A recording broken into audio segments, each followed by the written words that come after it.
There is a huge number of robberies in Germany right now, the main target of which are ATMs, installed on the streets, in retail stores, and in the buildings of the banks themselves. What's the big deal? ATMs have always been robbed, and not only in Germany, but the way the members of the so-called Audi gang do it makes you pay attention.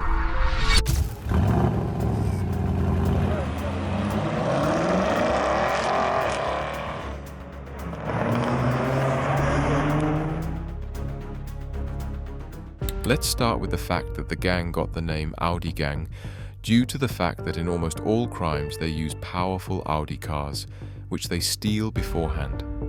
And strangely enough, this car is almost the only distinctive feature they have. According to some reports, the gang has between 400 and 700 members. Its members act as individuals and are formed into groups of several people, each of whom is responsible for certain processes. All of them are thoroughly trained and know what to do and how to do it. Almost all of them travel from the Netherlands to Germany to rob an ATM. As it turns out, they were originally operating in their own country. So much so that the companies that make ATMs constantly had to improve them and make them less vulnerable. Over time, the robbers had to move away from FOMOCs and old hacking methods to more serious and dangerous ones.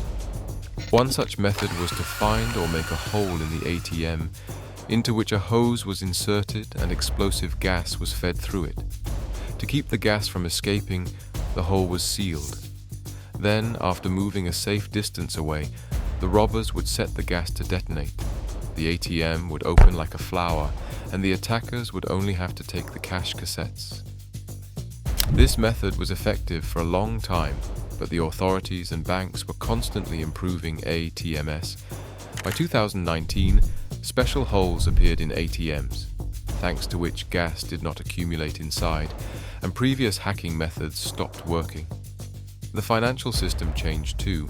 Many people started using cards and phones to pay, which meant that ATMs began to hold less cash.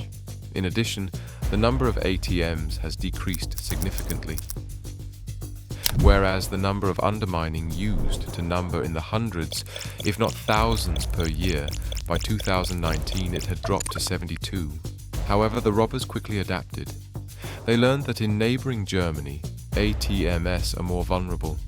The German society there likes cash, so one ATM can hold 20,000 to 60,000 euros. In addition, robberies there have been virtually non-existent, which means ATMs have not undergone significant improvements. Thus, in 2021, the number of explosions reached 392, and in 2022, already 493, which is almost 30% more. Increasingly, robbers have started using more dangerous methods, replacing gas with real explosives. This reduces the time it takes to break into ATMs, but significantly increases the risk. Often ATMs are installed in residential homes, jeopardizing the safety of ordinary people. In one case, an owner of an ATM manufacturing facility reported to the police that almost every night at least one of his ATMs was robbed. The robbers acted so professionally that they knew exactly how and by what methods to break into the ATMs. This got the interest of the police, who launched an investigation. A check found a suspicious order for 20 ATMs of a popular model. However, when the police arrived at the given address, no one was already there. The trail broke off. A short while later, an explosion occurred in one of the production buildings, causing a fire. A warehouse with ATMs and the body of a dead man were found at the site. According to preliminary data, the explosion was caused by the accidental detonation of an explosive device mounted on an ATM. During the search, they found many encrypted cell phones.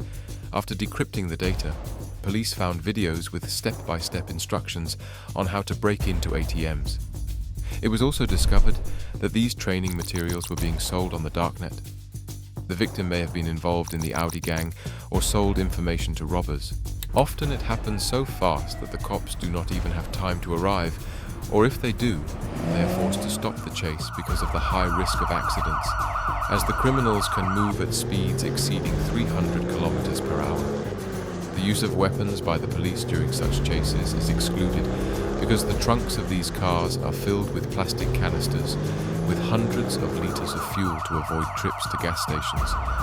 But there are cases when the chases can last for hours, and eventually they end in a violent accident with fatalities or detention.